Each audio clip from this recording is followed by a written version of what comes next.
Okay, सबसे पहले मैं आपको ये बता दूं कि हम A2 स्टार्ट करेंगे ऑर्गेनिक केमिस्ट्री से। ठीक है, फिर मैं आपको इंट्रोडक्शन भी इंशाल्लाह उसका बता दूंगा, मैं ऐसा क्यों कहता हूँ। ऑर्गेनिक ऑर्गेनिक केमिस्ट्री, ठीक है। अच्छा, आपने बेटा एएस के पेपर नहीं दिए, ठीक है। आप A2 के पेपर इंशाल्लाह, उम्मीद है अल्लाह करे कि A2 के पेपर्स दें, क्योंकि A2 ही अब आपका ओवरऑल ग्रेड डिसाइड करेगी। मैं थोड़ा सा पहले आपके साथ जरा इंट्रोडक्टरी बातें कर लूं, बाकी मुझे अपना इंट्रोडक्शन करने की जरूरत नहीं है, आप सब मुझे जानते हैं। आप सब मुझे जानते हैं बेटा, तो जरूरत नहीं है अपनी तारीफें करने की मुझे। तो आप डायरेक्ट, मैं आपको काम की बात पे लेके आता हूँ। देखें, आपने एएस लेवल के अंदर 3 पेपर देने थे, अनफॉर्चुनेटली नहीं दे पाए, P1, P2 और P3 बेटा। पहले ऐसे हुआ करता था कि इनकी एक खास वेटेज हुआ करती थी और वो 100% होनी थी। अब हुआ कुछ ऐसे है कि आपका जो एएस लेवल है बेटा, उसमें आपको प्रिडिक्टेड ग्रेड्स के ऊपर जाना पड़ा, नंबर 1। एंड नंबर 2, उन्होंने कह दिया है कि आपके प्रिडिक्टेड ग्रेड्स में जो भी ग्रेड आएगा वो काउंट नहीं होगा आपका ओवरऑल ग्रेड के अंदर। क्या मतलब, फॉर एग्जाम्पल, अब आप जैसे A2 में अपियर होगे बेटा, तो आप A2 के अंदर 2 पेपर दोगे। एक होगा आपका P4 और एक आपका होगा बेटा P5।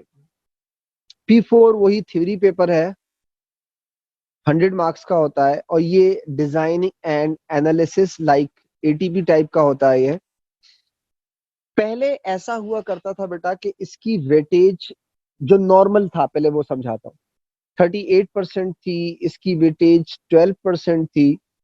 तो ये 50% बनाया करता था आपका वेटेज के लिहाज से A2।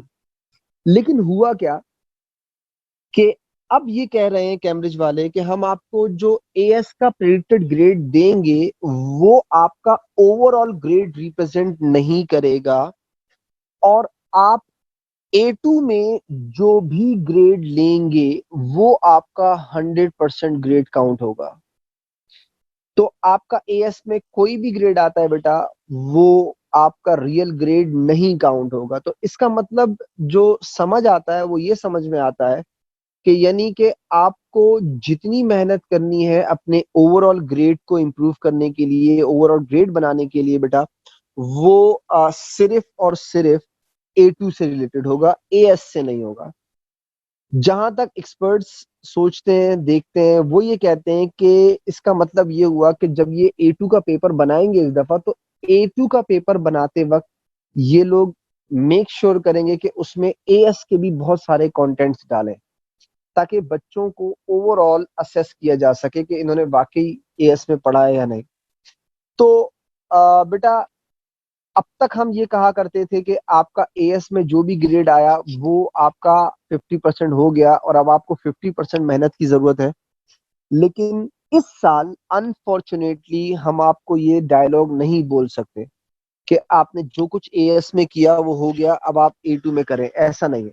बल्कि बेटा एएस में आपने कुछ नहीं किया, आपने जो कुछ करना है वो A2 में करना है। मतलब आपका ओवरऑल ग्रेड डिसाइड अब आपका A2 करेगा। ये बात मैं आपको इसलिए बता रहा हूँ, आप माशाल्लाह मेच्योर हो और ए लेवल्स कैम्ब्रिज में सबसे सीनियर कहलाते हो आप लोग।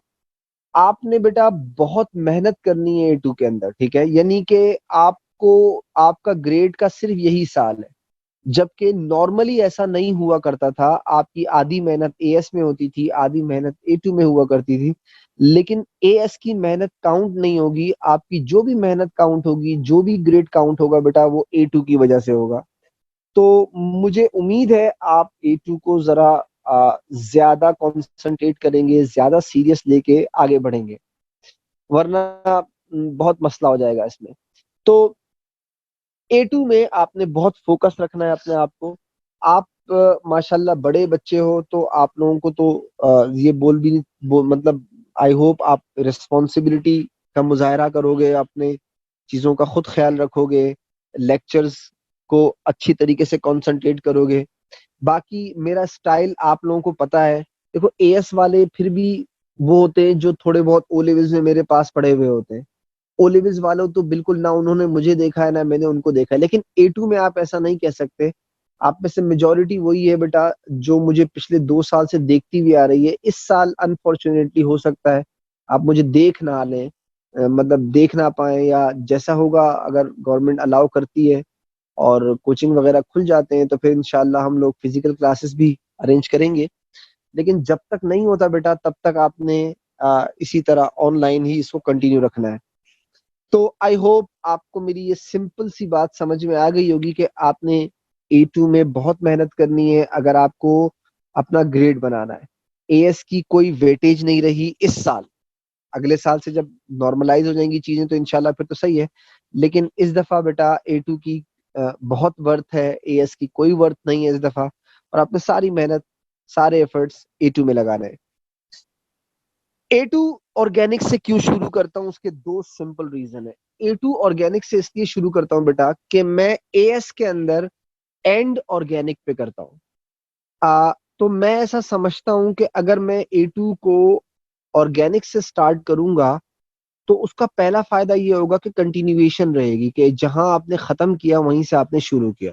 ये पहला रीजन होता है। और दूसरा रीजन ऑर्गेनिक केमिस्ट्री स्टार्ट करने का ये है बेटा मेरा कि आ, आपको एएस के अंदर ये अंदाजा हो गया होगा कि ऑर्गेनिक केमिस्ट्री बहुत लेंदी है और उसमें ना याद करने वाली चीजें बहुत है।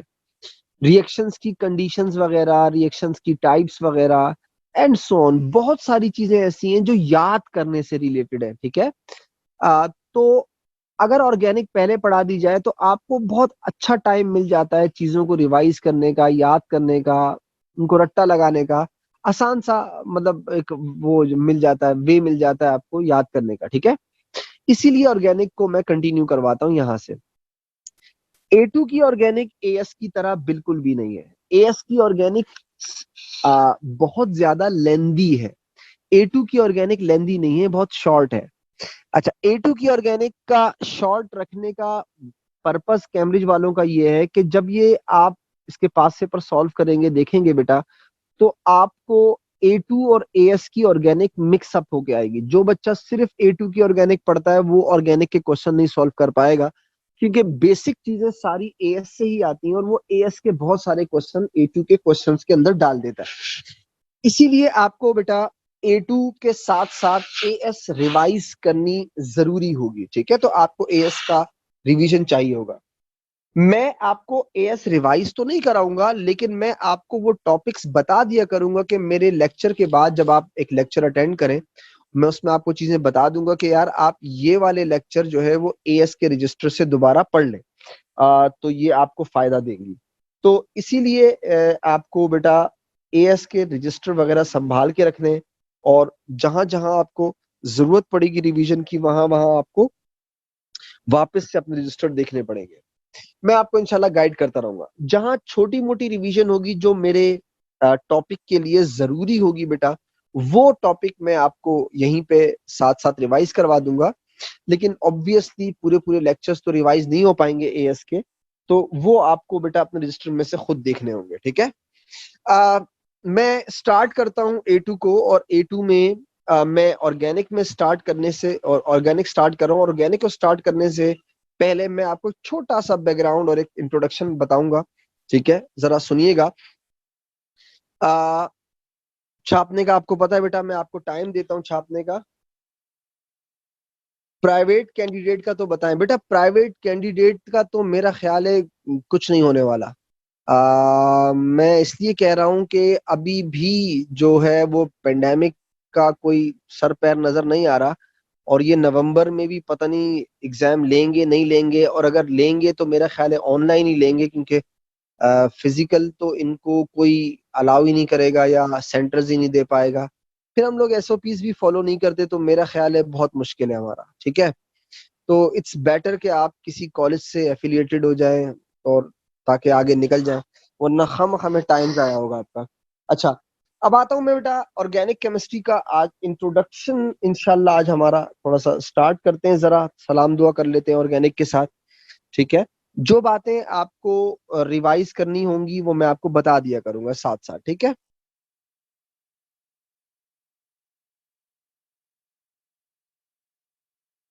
ऑर्गेनिक, मैं आपको कहाँ ले जाना चाह रहा हूँ जरा देखिएगा। नंबर वन, अगर आपसे कोई पूछे कि ऑर्गेनिक कंपाउंड्स कितने टाइप्स के होते हैं बेटा, तो आप कहते थे दो।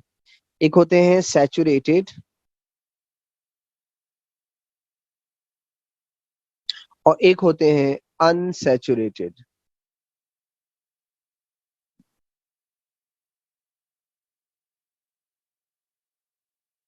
अच्छा, अगर आपसे कोई ये पूछे कि यार ये सैचुरेटेड और अनसैचुरेटेड में क्या फर्क है, तो आप सिंपल वे में इसको ऐसे एक्सप्लेन कर सकते हैं कि अगर कार्बन कार्बन सिंगल बॉन्ड हो तो आप उन्हें कहते हैं सैचुरेटेड, और अगर कार्बन कार्बन डबल बॉन्ड हो तो आप उन्हें कहते हैं अनसैचुरेटेड, या फिर कार्बन कार्बन ट्रिपल बॉन्ड हो तो आप उसे कहते हैं अनसैचुरेटेड।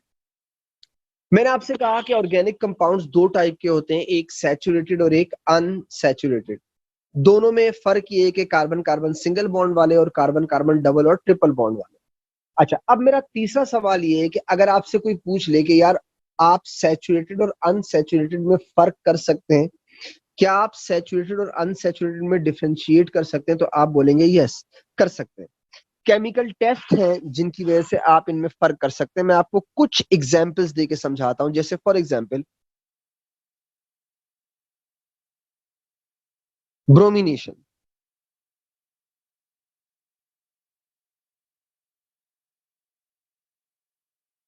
अच्छा, ब्रोमिनेशन से आप सैचुरेटेड अनसैचुरेटेड में कैसे फर्क कर सकते हैं? फॉर एग्जांपल, मेरे पास एक ऑर्गेनिक कंपाउंड है एक्स, और मुझसे कोई पूछे कि यार ये सैचुरेटेड है या अनसैचुरेटेड, तो मैं उसे कहूंगा इसमें ब्रोमीन डाल दो। अगर ब्रोमीन डीकलराइज हो जाए,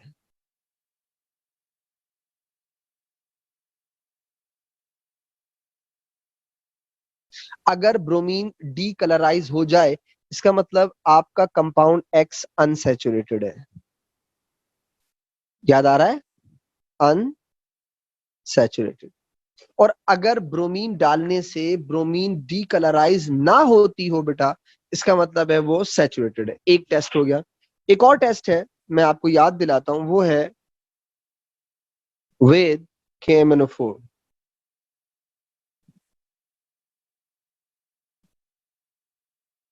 इसे हमने बहुत डिटेल से पढ़ा था। KMnO4 को थोड़ा सा रिवाइज करता हूं, फिर आगे बढ़ता हूं। हम KMnO4 से सैचुरेटेड और अनसैचुरेटेड को डिफरेंशिएट कर सकते हैं, बिल्कुल कर सकते हैं। अच्छा, कैसे कर सकते हैं? हमने अल्कीन्स के अंदर एएस लेवल के अंदर KMnO4 की ऑक्सीडेशन पढ़ी थी। ऑक्सीडेशन में हमने दो टाइप की ऑक्सीडेशन पढ़ी थी।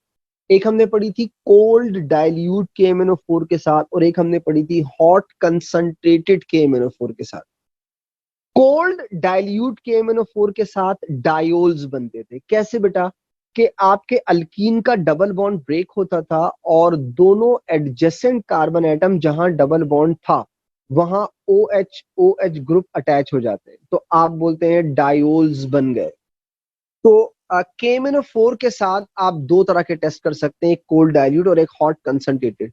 कोल्ड डाइल्यूट में क्या बनते हैं बेटा? डायोल्स बनते हैं, और आपकी जो KMnO4 है वो पर्पल टू कलरलेस हो जाता है, डीकलराइज हो जाता है। तो आप बोलते हो ये अल्कीन है या ये अनसैचुरेटेड है। इसी तरीके से हॉट कंसंट्रेटेड KMnO4 की एग्जांपल, अगर आपने हॉट कंसंट्रेटेड KMnO4, ये डिपेंड करता है। डिपेंड का मतलब क्या होता है? अगर आप अल्कीन का डबल बॉन्ड ब्रेक करें हॉट कंसंट्रेटेड KMnO4 डाल के, तो अल्कीन का डबल बॉन्ड ब्रेक होता है, और डबल बॉन्डेड कार्बन ये डिसाइड करता है कि प्रोडक्ट क्या बनेंगे। मैं याद दिलाता हूं एक दफा, फिर से दोबारा सुनिएगा मेरी बात। अगर आप हॉट कंसंट्रेटेड KMnO4 किसी अल्कीन में डालें तो डबल बॉन्ड ब्रेक होता है, और प्रोडक्ट कैसे बनते हैं? If the double bonded carbon is directly attach to one more carbon, सही है. If it is directly attach to one more carbon तो the compound form will be carboxylic acid. If the double bonded carbon is directly attach to two more carbon, दो carbon के साथ, तो बेटा the compound form will be ketone. लेकिन if the double bonded carbon is not attached with any other carbon तो आप बोलते थे कार्बन डाइऑक्साइड एंड वाटर. अगर मैं इन सारी बातों को मिला के एक समराइज करके छोटी सी बात आपको समझाना चाहूं तो सिर्फ इतनी बात बता रहा हूं. जैसे ब्रोमिनेशन से आप सैचुरेटेड और अनसैचुरेटेड में फर्क कर सकते हैं, बिल्कुल इसी तरीके से आप KMnO4 यूज करके भी सैचुरेटेड और अनसैचुरेटेड में फर्क कर सकते हैं. मतलब यह है बेटा कि मेरे पास एक कंपाउंड है, ऑर्गेनिक कंपाउंड एक्स, मैंने उसे रिएक्ट करवाया KMnO4 के साथ, और KMnO4 के साथ रिएक्ट करवाने पे हुआ क्या बेटा कि KMnO4 डीकलराइज हो गया. KMnO4 decolorizes. What does it mean? It means it is unsaturated. एक आखिरी टेस्ट बताता हूं, फिर उसके बाद आगे चलता हूं. सुनिएगा, एक और तरीका है सैचुरेटेड और अनसैचुरेटेड को चेक करने का. अगर आपका ऑर्गेनिक कंपाउंड अनसैचुरेटेड है बेटा तो उसमें एडिशन रिएक्शंस होते हैं, और अगर आपका ऑर्गेनिक कंपाउंड सैचुरेटेड है बेटा तो उसके अंदर सब्स्टिट्यूशन रिएक्शन होते हैं. एडिशन सिंपल इसीलिए होती है कि डबल या ट्रिपल बॉन्ड ब्रेक होता है, और ब्रेक होने पर वैलेंसीज फ्री होती हैं, चीजें ऐड हो जाती हैं.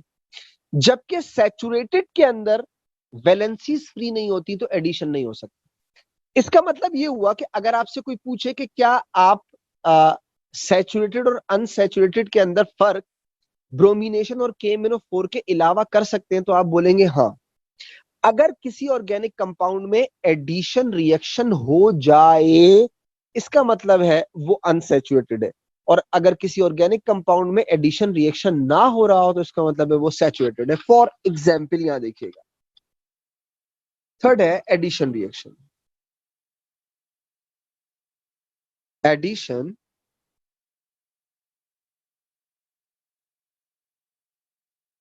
एडिशन रिएक्शन कैसे? मेरे पास एक कंपाउंड है एक्स, बल्कि मैं एक काम करता हूं, चलो इधर एक्स ही कर देता हूं. मैंने इसमें हाइड्रोजन ऐड की,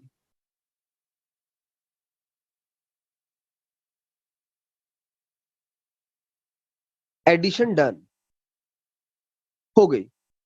अगर एडिशन हो गई और अगर एडिशन ना हुई, चेक करें बेटा, नो एडिशन, कोई एडिशन नहीं हो रही. फर्क क्या है दोनों में? अगर एडिशन रिएक्शन हो जाए तो क्या प्रूव होता है? It is unsaturated. और अगर एडिशन रिएक्शन ना हो रही हो बेटा तो आप कहते हैं इट इज सैचुरेटेड. अब मैंने आपको क्या बताया, मैं उसकी जरा रिवाइज करता हूं. मैंने आपसे कहा कि अगर आप ऑर्गेनिक कंपाउंड को क्लासिफाई करें सैचुरेटेड और अनसैचुरेटेड में, तो सैचुरेटेड और अनसैचुरेटेड में डिफरेंशिएट करने के लिए आपके पास कुछ तरीके हैं. उन तरीकों में मैंने आपको पहला तरीका बताया ब्रोमिनेशन, दूसरा बताया KMnO4 और तीसरा बताया एडिशन. हम इस तरह फर्क कर सकते हैं. अब आता हूं अपने टॉपिक के ऊपर. देखिए मैं आपको कहां ले जाना चाह रहा हूं, लेट्स सी. यहां देखिएगा, एक ऑर्गेनिक कंपाउंड होता है जिसे कहते हैं बेंजीन.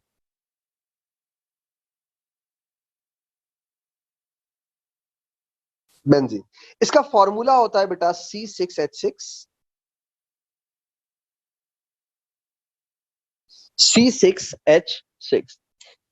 मुझसे किसी ने पूछा कि आप ये बता सकते हैं कि what is the nature of the benzene, is it saturated और अनसैचुरेटेड? तो मैंने कहा हाँ बता सकता हूं. कैसे बता सकता हूं जरा देखिएगा.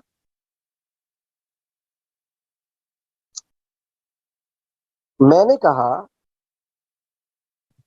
C6H6 में ब्रोमीन डाल दे. डाल दी, नो रिएक्शन.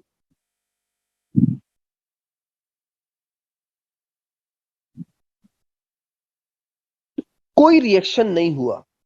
तो अगर रिएक्शन नहीं हुआ, इसका मतलब ये हुआ बेंजीन इज सैचुरेटेड।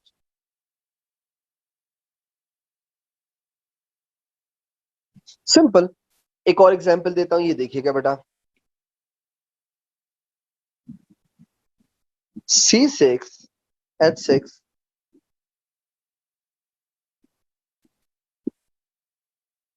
आपने इसको KMnO4 से रिएक्ट कराया,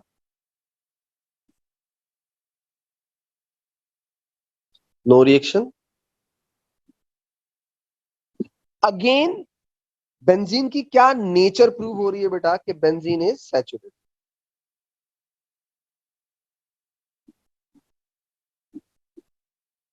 आखिरी एक reaction C6H6,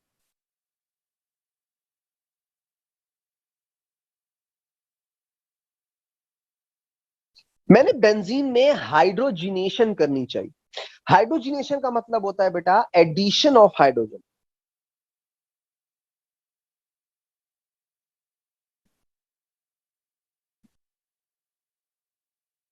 nickel as a catalyst use किया, 150 डिग्री सेंटीग्रेड का टेम्परेचर रखा।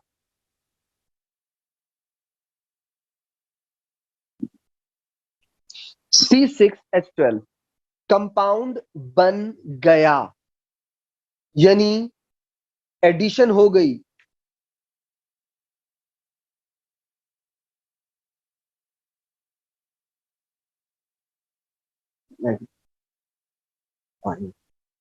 ओके, एडिशन हो गई।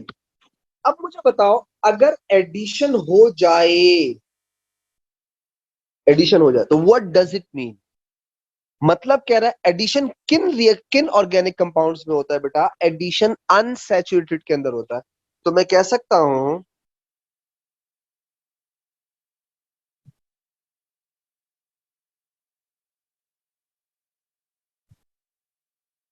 It is unsaturated. अब आप चेक करें बेटा, कंफ्यूजन शुरू हो गई। आप कहते हो ऑर्गेनिक कंपाउंड्स दो तरह के होते हैं, एक सैचुरेटेड और एक अनसैचुरेटेड। आप उनके लिए टेस्ट करते हो और प्रूफ कर देते हो कि ये सैचुरेटेड है या अनसैचुरेटेड। लेकिन बेंजीन एक ऐसा ऑर्गेनिक कंपाउंड है जिसमें सैचुरेटेड और अनसैचुरेटेड के डिफरेंसेस समझ में नहीं आ रहे। कैसे? ऊपर के दो रिएक्शन शो कर रहे हैं कि वो सैचुरेटेड है, जबकि तीसरा रिएक्शन शो कर रहा है वो अनसैचुरेटेड है। तो आज के बाद जो मैं आपको जहां टॉपिक पे ले जाना चाह रहा हूं, जो बात समझाना चाह रहा हूं बेटा, वो ये है कि बेंजीन की वजह से ऑर्गेनिक कंपाउंड की थर्ड क्लास ऑफ कंपाउंड शुरू हुई बेटा, कि ऑर्गेनिक कंपाउंड्स दो टाइप के नहीं होते। ऑर्गेनिक कंपाउंड्स तीन टाइप के होते हैं, saturated, unsaturated, neither saturated nor unsaturated. यानी एक ऐसी क्लास ऑफ कंपाउंड भी है जो सैचुरेटेड और अनसैचुरेटेड के बीच में। सही है? अब तक हमने जो कुछ पढ़ा था एएस लेवल तक, जो हमने पढ़ा है ऑर्गेनिक केमिस्ट्री में, वो यही पढ़ा हमने कि ऑर्गेनिक कंपाउंड्स दो टाइप के होते हैं, एक सैचुरेटेड और एक अनसैचुरेटेड। लेकिन बेटा आज के बाद हम एक नई टाइप पढ़ने वाले हैं, वो है नीदर सैचुरेटेड नॉर अनसैचुरेटेड। मैं इसे एक्सप्लेन करूंगा। पहले मैं अपनी बात को जरा समराइज कर लूं, थोड़ा इसको शॉर्ट करूं जरा। देखो, आप किसी भी ऑर्गेनिक कंपाउंड्स को आइडेंटिफाई करते हो on the basis of their functional group. On the basis of their functional group. जैसे फॉर एग्जांपल, अगर आपसे कोई पूछे अल्कीन किसे कहते हैं, तो आप उसका जवाब क्या देते हो? कि ऐसे ऑर्गेनिक कंपाउंड जिनमें कार्बन कार्बन डबल बॉन्ड वाला फंक्शनल ग्रुप हो, अल्कीन होता है। अगर आपसे कोई पूछे अल्कोहल किसे कहते हैं, तो आप कहते हो वो ऑर्गेनिक कंपाउंड जिनमें हाइड्रोक्सिल फंक्शनल ग्रुप होगा, वो अल्कोहल होंगे। इसी तरीके से अगर आपसे कोई पूछे कार्बो ऑक्सैलिक एसिड किन्हें कहते हैं, तो आप क्या बोलेंगे? ऐसे ऑर्गेनिक कंपाउंड जिनके अंदर COOH फंक्शनल ग्रुप प्रेजेंट हो, वो कार्बोक्सिलिक एसिड होते हैं। अब सवाल ये है कि जो तीसरी type of the organic compound आप बोल रहे हैं, नीदर सैचुरेटेड नॉर अनसैचुरेटेड, उनकी आइडेंटिफिकेशन क्या है? उनकी आइडेंटिफिकेशन क्या है? मतलब how do we know it's neither saturated nor unsaturated? तो हम उसे भी in terms of functional group define करते हैं। पहले सुनिएगा, मैं खुद लिखवा दूंगा। ऐसे ऑर्गेनिक कंपाउंड जो नीदर सैचुरेटेड और नॉर अनसैचुरेटेड हो, उन्हें पहचानने का तरीका क्या है? उनके अंदर फंक्शनल ग्रुप होता है बेंजीन। बेंजीन एक कंपाउंड है, ये दुनिया के किसी भी ऑर्गेनिक कंपाउंड में होगा बेटा, हम उसे बोलेंगे एरीन और एरोमेटिक। तो ऑर्गेनिक कंपाउंड्स दो टाइप के नहीं होते, ऑर्गेनिक कंपाउंड्स तीन टाइप के होते हैं। और तीसरी टाइप को बोलते हैं बेटा एरीन। हाँ, एंड में स्लाइड दिखा दूंगा बेटा, मसला नहीं। एरीन या एरोमेटिक बेटा।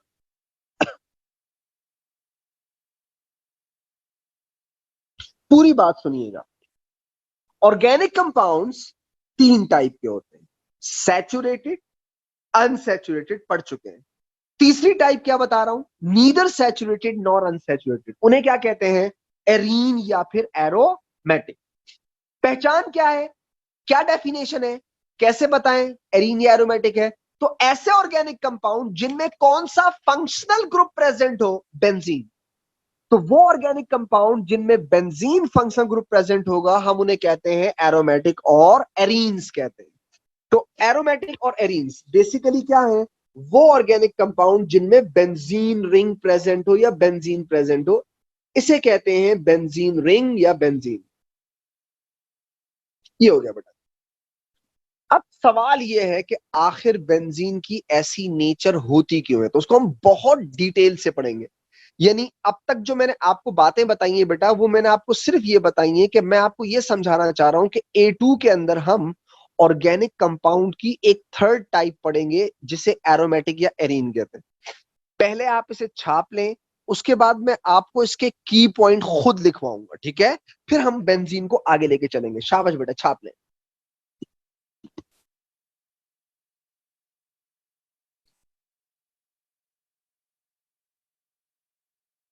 और आया था गाड़ी में चला गया।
शुक्र है मालिक।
सर लाइट का मसला है, रिकॉर्डिंग बेटा रिकॉर्डिंग मिल जाएगी, लेकिन ना वो थोड़ा उनको, जैसे आपके जो रिस्पेक्टेड सेंटर्स वगैरह, मैं आपको एक नंबर दे दूंगा सर उमर का, वो आपको मेरा ख्याल है उसमें हेल्प कर देंगे रिकॉर्डिंग वगैरह में।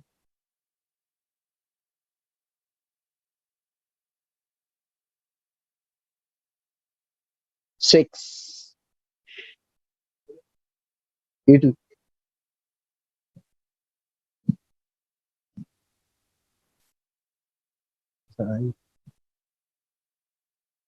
नहीं नहीं, सेकंड से पहले ओ लेवल्स। हाँ 8।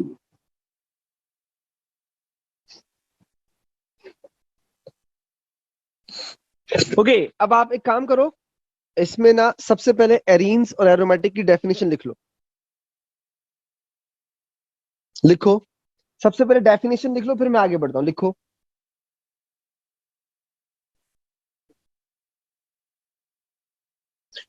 Organic compounds, organic compounds which have organic compounds which have a benzene functional group, which have a benzene functional group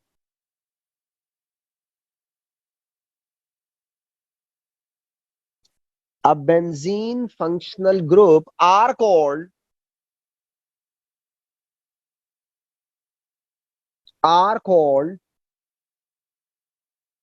aromatic or arenes, are called aromatic or arenes,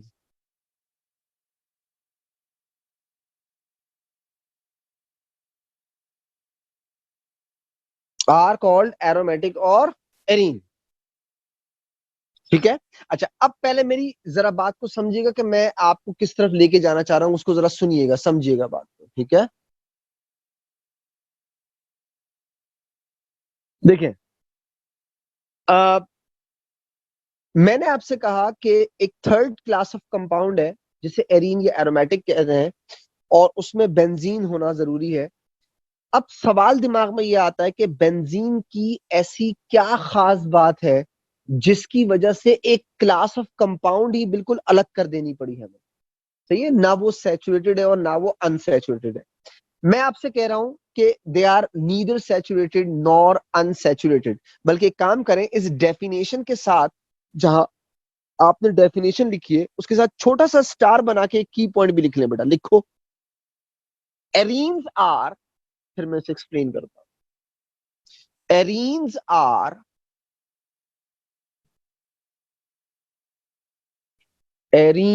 are neither saturated, arenes are neither saturated nor unsaturated. Arenes are neither saturated nor unsaturated.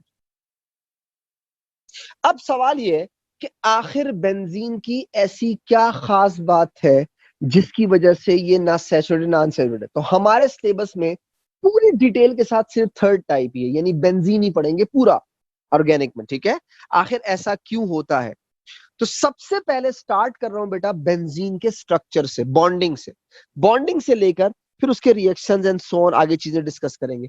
तो सबसे पहले आज जो मैं आपसे discuss करने जा रहा हूं related to the benzene, and that is their structure, bonding.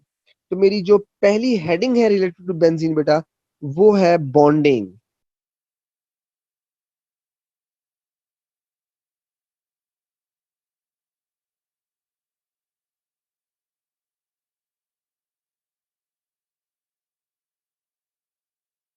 Bonding in benzene. यहां पे एक चीज को समझिएगा, मैं इससे पहले कि अपने टॉपिक को स्टार्ट करूं, आगे बढ़ूं, मैं आपको छोटा सा एएस लेवल का एक बैकग्राउंड याद दिलाता हूं, हो सकता है आपको हेल्प हो जाए उससे। देखिए बेटा, आपको मैंने एएस लेवल के अंदर केमिकल बॉन्डिंग के अंदर एक चीज पढ़ाई थी, और वो केमिकल बॉन्डिंग में मैंने जो आपको चीज पढ़ाई थी उसका नाम था बेटा हाइब्रिडाइजेशन। हाइब्रिडाइजेशन एक प्रोसेस है जो बॉन्ड्स बनने से पहले होता है। रिवाइज कर देता हूँ जरा, कुछ पॉइंट्स उसके रिवाइज कर देता हूँ ताकि अभी आपको मेरी अगली बातें समझ में आ जाए। हाइब्रिडाइजेशन एक प्रोसेस है, उस प्रोसेस के अंदर क्या होता है कि different atomic energy orbitals are mixed up, different atomic energy orbitals are mixed up and they form new and same energy orbitals. तो atomic energy जो orbitals होते हैं वो different energy के होते हैं, वो आपस में मिक्सअप होते हैं, और जितने मिक्सअप होते हैं उतने ही नए बनाते हैं। अगर तीन मिक्स हो रहे हैं तो तीन नए बनाएंगे, चार मिक्स हो रहे हैं तो चार नए बनाएंगे, दो मिक्स हो रहे हैं तो दो नए बनाएंगे।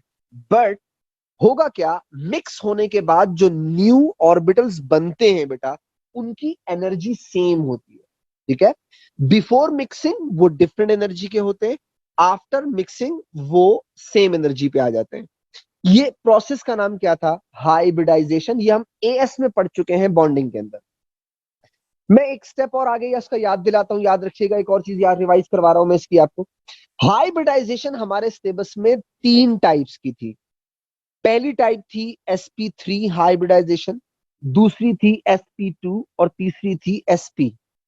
sp3 को sp3 हाइब्रिडाइजेशन कहते क्यों थे? अगर एक s और तीन p के ऑर्बिटल्स आपस में मिक्सअप होंगे तो हाइब्रिडाइजेशन का नाम हो जाएगा sp3। इसी तरीके से अगर एक s और दो p के ऑर्बिटल आपस में मिक्सअप होंगे तो हाइब्रिडाइजेशन का नाम हो जाएगा बेटा sp2। इसी तरीके से अगर एक एस और एक पी आपस में मिक्सअप होगा बेटा तो हाइब्रिडाइजेशन का नाम हो जाएगा sp। एक और स्टेप आगे चल के एक और चीज रिवाइज करता हूं, दोबारा गौर से सुनिएगा। Orbitals which do not participate in hybridization, जो ऑर्बिटल्स हाइब्रिडाइजेशन में पार्टिसिपेट नहीं करते, हम उन ऑर्बिटल्स को कहते हैं अनहाइब्रिड ऑर्बिटल्स। अनहाइब्रिड ऑर्बिटल्स की दो प्रॉपर्टीज लिखवाई भी थी, बताई भी थी। की पॉइंट्स के अंदर मैंने आपको दो पॉइंट्स लिखवाए थे अनहाइब्रिड ऑर्बिटल्स के बारे में। उसमें से पहला पॉइंट ये था बेटा कि unhybrid orbitals are perpendicular to the plane. Unhybrid orbitals perpendicular to the plane होते हैं। And number two, unhybrid orbitals are responsible to make pi bonds. एक और स्टेप रिवाइज करवा रहा हूं, फिर से सुनिएगा। दो टाइप्स के बॉन्ड्स होते हैं, एक होते हैं सिग्मा बॉन्ड, एक होते हैं पाई बॉन्ड। अगर orbital overlapping on the axis हो जाए तो आपका जो बॉन्ड बनता है बेटा वो कहलाता है सिग्मा। और अगर ऑर्बिटल ओवरलैपिंग साइड पर हो, एक्सिस के ऊपर और नीचे हो, साइड ओवरलैप हो, तो बेटा आपका जो बॉन्ड बनता है उसे कहते हैं पाई बॉन्ड। तो सिग्मा बॉन्ड्स हाइब्रिड ऑर्बिटल्स की वजह से बनते हैं और पाई बॉन्ड्स अनहाइब्रिड ऑर्बिटल्स की वजह से बनते हैं। ठीक है, ये मैंने आपको एक रिवीजन दिया, क्विक रिवीजन। अब आता हूं बेंजीन के ऊपर। बेंजीन का फॉर्मूला है C6H6। बेंजीन का जब जब मेरा बेंजीन एंड हो जाएगा तो इसके जितने की पॉइंट है वो सब के सब आपको मैं स्टार बना बना के लिखवा दूंगा एंड में, अभी नहीं। अभी आप सिर्फ कॉन्सेंट्रेट करें और चीजों को समझें।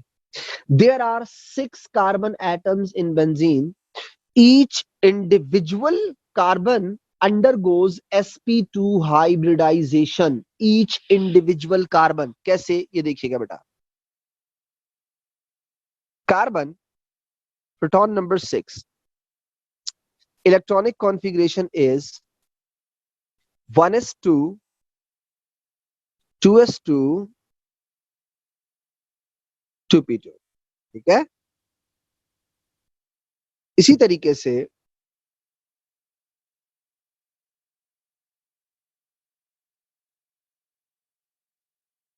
1s2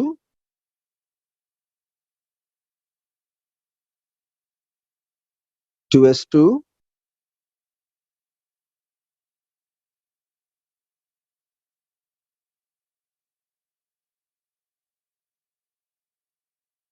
और ये हो गया इस ऑर्बिटल इलेक्ट्रॉनिक कॉन्फ़िगरेशन को हम कहा करते थे बेटा ग्राउंड स्टेट।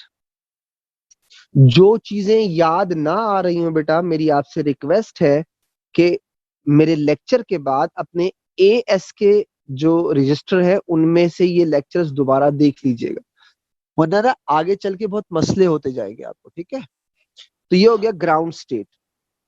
मैं इसे लिख दूं, ये 1s है, ये 2s है, ये 2p है। एक्साइटेशन स्टेट हमेशा आउटर मोस्ट एनर्जी लेवल में होती है, तो 2 हमेशा 2 के अंदर ही जाएगा। तो बेटा आपकी साइटेशन स्टेट कुछ ऐसी बननी चाहिए कि 1s2 2s1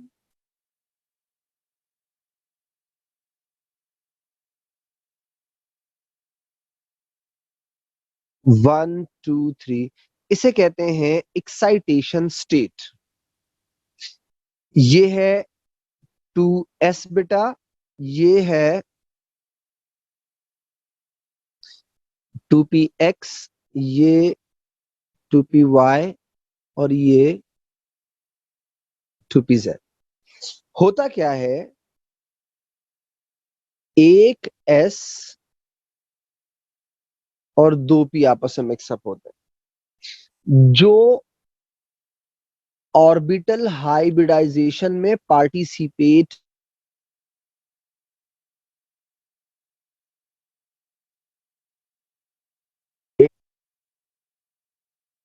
ऑर्बिटल कहलाता है। अनहाइब्रिड ऑर्बिटल हमेशा परपेंडिकुलर टू द प्लेन होता है, अनहाइब्रिड, ठीक है। आप देखिएगा आगे,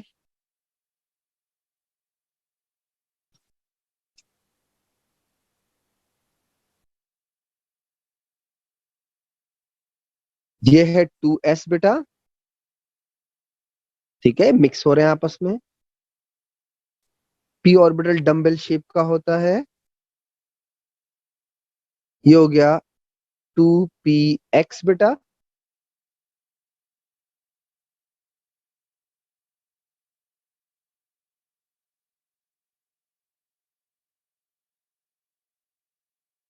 ये हो गया 2py, और ये मिक्स हुए और इन्होंने 3 नए ऑर्बिटल्स बनाए।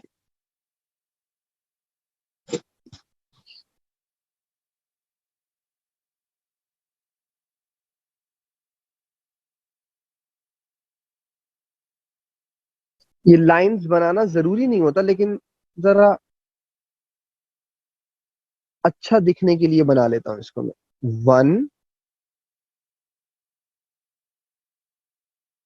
2 3, ठीक है। मैं से लिख देता हूं 1, ये 2 और ये 3। अच्छा, एक एस और 2p मिक्स हुए बेटा, तो नाम हो गया sp2 हाइब्रिडाइजेशन। और ये जो sp2 हाइब्रिडाइजेशन के रिजल्ट में बने हैं, इन तीनों को कहते थे बेटा sp2 hybrid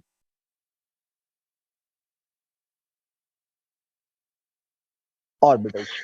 They are known as sp2 hybrid orbitals, ठीक है। तो there are 6 carbon atoms in benzene. Each individual carbon atom undergoes sp2 hybridization, और हर sp2 हाइब्रिडेशन के बाद कार्बन के पास एक अनहाइब्रिड pz ऑर्बिटल रहेगा, ठीक है। तो छापने का टाइम दे दूंगा अभी, एक दफा थोड़ा सा इसको एक स्टेप और आगे लेके चलिएगा। यहां देखें, अगर मैं इस sp2 हाइब्रिड ऑर्बिटल्स को बनाऊं 6, यानी हर कार्बन का इंडिविजुअल बनाऊं, देखें बेटा ये कुछ ऐसा होगा। लुक एट हियर, ये पहला कार्बन है, 1 2 3, एक हो गया। टोटल 6 कार्बन है बेंजीन में, ठीक है। How is 2pz unhybrid? बेटा, हाउ इज 2pz अनहाइब्रिड का मतलब ये हुआ, जो ऑर्बिटल हाइब्रिडाइजेशन में पार्टिसिपेट ना करे वो अनहाइब्रिड हुआ ना बेटा। सही है। 1 2 3, दो हो गए बेटा। देखिएगा, 1 2 3, तीन हो गए, टोटल 6 कार्बन है, ठीक है। 1 2 3, देखिएगा, फिफ्थ कार्बन एटम है बेटा। 1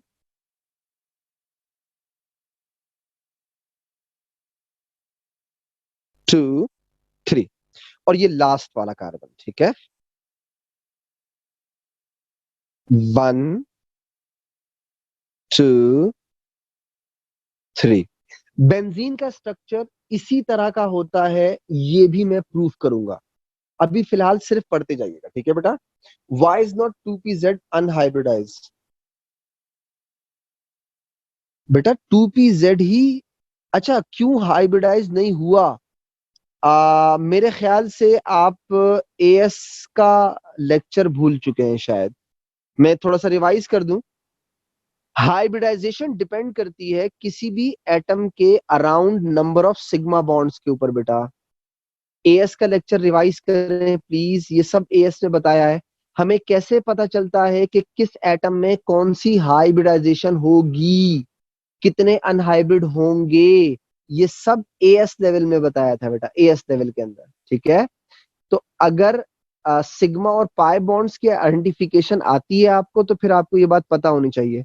और अगर आपने एएस में ये भूल चुके हैं बेटा, तो थोड़ा सा रिवाइज कर लीजिएगा, वहां मैंने इसके की पॉइंट लिखवाए हैं कि हाइब्रिडाइजेशन किस चीज पर डिपेंड करती है और कैसे आइडेंटिफाई होती है, ठीक है। आई होप आप उसे रिवाइज करेंगे, इंशाल्लाह क्लियर हो जाएगा। There are total 6 carbon atom, सही है बेटा।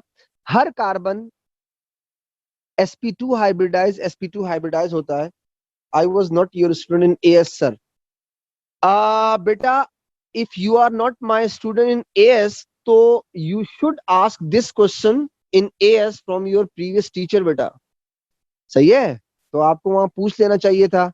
और अगर आपने नहीं पूछा है बेटा, तो अब आप एक छोटा सा काम कर सकते हैं कि किसी मेरे एएस के बच्चे से लेक्चर ले लें, सही है। और कोई ज्यादा रॉकेट साइंस नहीं है उसमें, सिर्फ पहचान आइडेंटिफिकेशन आ जाएगी आपको। अब यहाँ पे देखिए बेटा, देर आर 6 कार्बन एटम्स, ठीक है। और एक बॉन्ड, ये दूसरा बॉन्ड, ये थर्ड बॉन्ड बेटा, ये फोर्थ, फिफ्थ, और ये सिक्स हो गया। अच्छा, there are total 6 sigma bonds, ठीक है। सिग्मा बॉन्ड्स हाइब्रिड ऑर्बिटल्स की वजह से बनते हैं। There are total 6 sigma bond between carbon carbon. अब C6H6, there are 6 hydrogen atom, तो each individual hydrogen is bonded with each individual carbon like this. एक, ये देखिए बेटा, दो,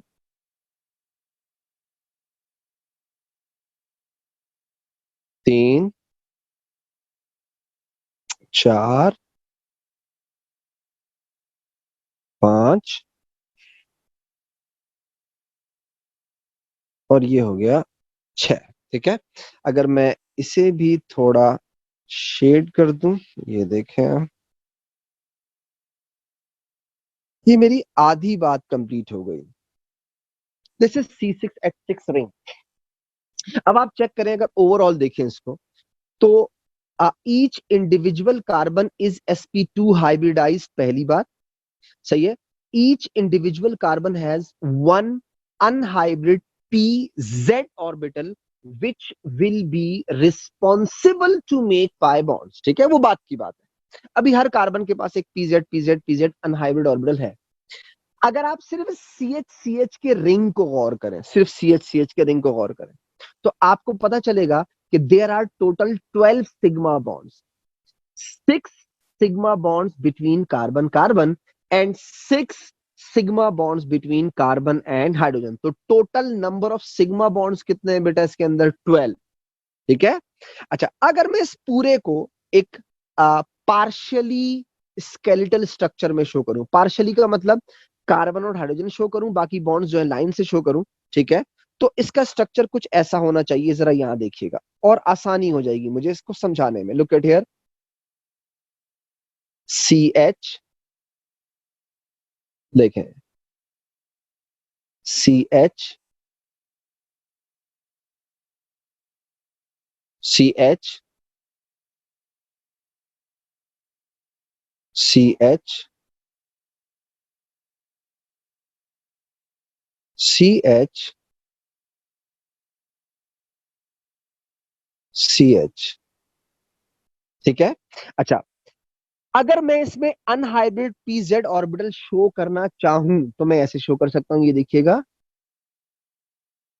this is PZ unhybrid of this carbon, this is PZ unhybrid of this carbon बेटा, this is PZ unhybrid of this carbon, PZ unhybrid of this carbon. हर carbon atom के पास एक एक पीजेड अनहाइब्रिड ऑर्बिटल होगा, ऐसे क्यों करके बेटा। ठीक है। अब आप देखें, मैंने दो स्ट्रक्चर बनाए, पहले में मैंने आपको सारे सिग्मा बॉन्ड्स के बारे में बताया, उसके बाद मैंने उसकी पार्शियली स्केलेटल स्ट्रक्चर बनाया।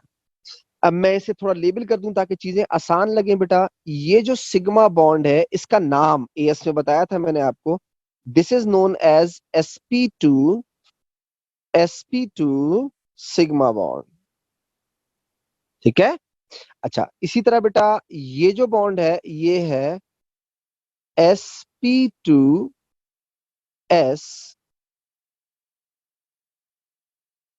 Sigma bond. ठीक है। sp2s सिग्मा बॉन्ड, क्यों? क्योंकि sp2 और s के बीच में बना। sp2 sp2 सिग्मा बॉन्ड क्यों बोला बेटा? क्योंकि दो sp2 sp2 ऑर्बिटल आपस में मिक्स हो रहे हैं। अब यहाँ पे चेक करें, इस बेंजीन रिंग के पार्शियली स्केलेटल स्ट्रक्चर के अंदर आप चेक करें, हर एक के पास एक पीजेड अनहाइब्रिड ऑर्बिटल है। तो होता क्या है, ये half pi bond above the plane और half pi bond below the plane बनाएगा। अगर ये दो एडजेसेंट कार्बन आपस में पाई बॉन्ड बनाते हैं तो मैं कह सकता हूं ये दो एडजेसेंट कार्बन एटम भी आपस में पाई बॉन्ड बना सकते हैं इधर, इसी तरह ये इधर आपस में हाफ पाई बॉन्ड बना सकते हैं। ठीक है। इधर हो गया बेटा, इधर और इधर। सही है। अच्छा, अब यहां पे एक बात को जरा समझिए, थोड़ा सा समझाना। मैंने आपको इस बात को जरा समराइज करता हूँ चीजों को। मैंने आपसे कहा बेटा कि बेंजीन के अंदर, ठीक है, 6 कार्बन एटम होते हैं। हमें बेंजीन का स्ट्रक्चर समझना है। क्यों समझना है? क्योंकि बेंजीन की नेचर क्या है, नीदर सैचुरेटेड नॉर अनसैचुरेटेड। तो हमें इसे समझना है आखिर ऐसा क्यों होता है। तो हमने स्टार्ट किया उसका स्ट्रक्चर। स्ट्रक्चर में हमने सबसे पहली बात क्या डिस्कस की कि बेंजीन में each individual carbon sp2 hybridise होता है और हर कार्बन के पास एक pz अनहाइब्रिड ऑर्बिटल होता है। अब मेरी एक आखिरी बात यहां पे बस थोड़ा सा सस्पेंस छोड़ के जा रहा हूं, ठीक है, जरा सुनिएगा। अगर ऐसा स्ट्रक्चर बन जाए,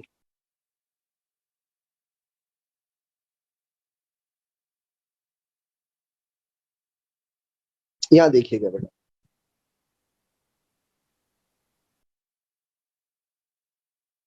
इधर चेक करें आप। अगर ये वाला स्ट्रक्चर है जो पाई बॉन्ड्स बनाए मैंने, तो ये स्ट्रक्चर ऐसा होना चाहिए, हाँ होना चाहिए। सर, अगर ऐसा स्ट्रक्चर है बेंजीन का, अब मेरा सवाल गौर से सुनिएगा, अगर बेंजीन का स्ट्रक्चर ऐसा है तो सर बेंजीन में तो डबल बॉन्ड नजर आ रहे हैं, हाँ आ रहे हैं। तो सर आपने तो कहा था benzene is neither saturated nor unsaturated, बिल्कुल कहा था, लेकिन आपने जो स्ट्रक्चर बनाया है सर, उस स्ट्रक्चर के अंदर तो डबल बॉन्ड है, तो इट शुड बी अनसैचुरेटेड। आप बिल्कुल सही कह रहे हैं, लेकिन एक्चुअली ये जो मैंने पाई बॉन्ड्स बनाए हैं, ये पाई बॉन्ड्स इस तरीके से नहीं बनते, यानी इस तरह से बेंजीन का स्ट्रक्चर नहीं होता, ठीक है? क्योंकि अगर ये पाई बॉन्ड इसी तरीके से बनते जो मैंने बनाए हैं, एग्जैक्टली इसी तरीके से बनते, तो ऑल्टरनेटिव डबल बॉन्ड आ गए। जब डबल बॉन्ड आ गए तो अनसैचुरेटेड हो गया, जबकि मैंने शुरू में आपसे क्या कहा था, it is neither saturated nor unsaturated. तो जो सिग्मा बॉन्ड्स बनने हैं यहां तक तो सही है, लेकिन जब पाई बॉन्ड्स बनने की बारी आती है तो पाई बॉन्ड्स इस तरह एग्जिस्ट नहीं करते। आखिर पाई बॉन्ड्स किस तरह बनते हैं, ये हम डिस्कस करेंगे इंशाल्लाह अपने नेक्स्ट लेक्चर में, ठीक है? अगर बेंजीन का स्ट्रक्चर इस तरह होता जैसा मैंने बनाया है, पाई बॉन्ड्स ऑल्टरनेटिव बनाए हैं, तो बेटा डबल बॉन्ड्स वाले को तो अनसैचुरेटेड कहते हैं, जबकि हम क्या पढ़ने जा रहे हैं, benzene is neither saturated nor unsaturated. इसका मतलब हुआ पाई बॉन्ड्स इस तरह के नहीं होंगे, बिल्कुल नहीं होंगे, सही है? तो पाई बॉन्ड्स कैसे बनते हैं ये हम डिस्कस करेंगे इंशाल्लाह अपने नेक्स्ट लेक्चर में। अब मैं आपको शुरू से स्लाइड दिखा रहा हूं, जिन बच्चों ने नहीं छापा है बेटा वो छाप लें इसको बेटा, यहां से छाप लो। और बेटा एक दफा अपनी केमिकल बॉन्डिंग का जिन बच्चों को याद नहीं है वो जरा रिवाइज कर लेना, केमिकल बॉन्डिंग के अंदर हाइब्रिडाइजेशन वाला लेक्चर रिवाइज कर लेना बेटा।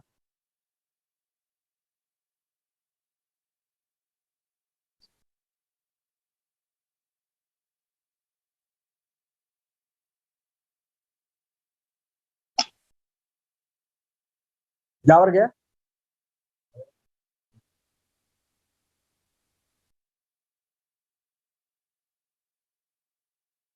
नमाज भी नहीं पड़ी है।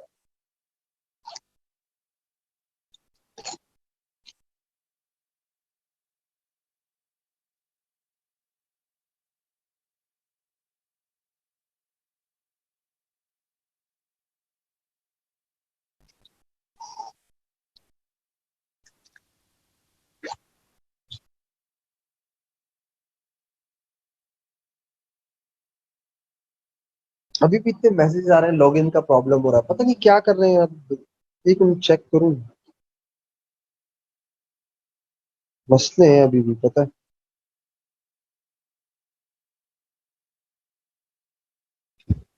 प्रॉब्लम है, बहुत सारे बच्चों के मैसेज आ रहे हैं कि वो लॉगिन ही नहीं हो पा रहे। उमर को देखना पड़ेगा इसको दोबारा से।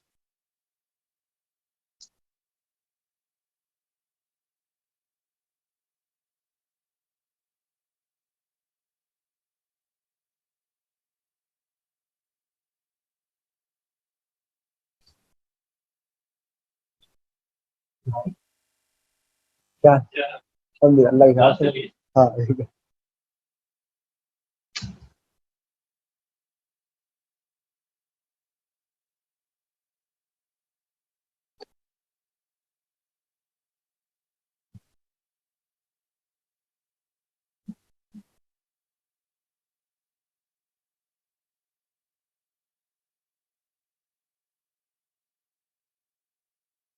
मैं इसको इंशाल्लाह यहीं से कंटिन्यू करूंगा, ठीक है? ये जो तीन पाई बॉन्ड्स बनाए हैं, यहीं से बेंजीन के स्ट्रक्चर को हम लोग कंटिन्यू करेंगे अपनी नेक्स्ट क्लास के अंदर, ठीक है?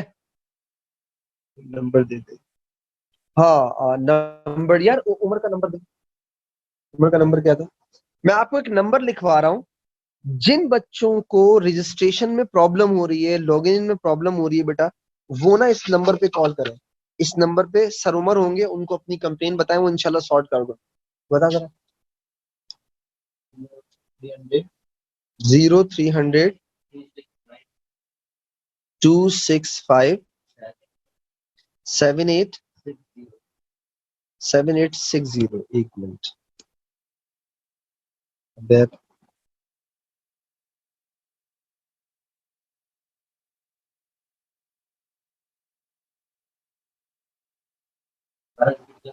है 2657860। अच्छा बेटा, ये मैंने नंबर लिखा है।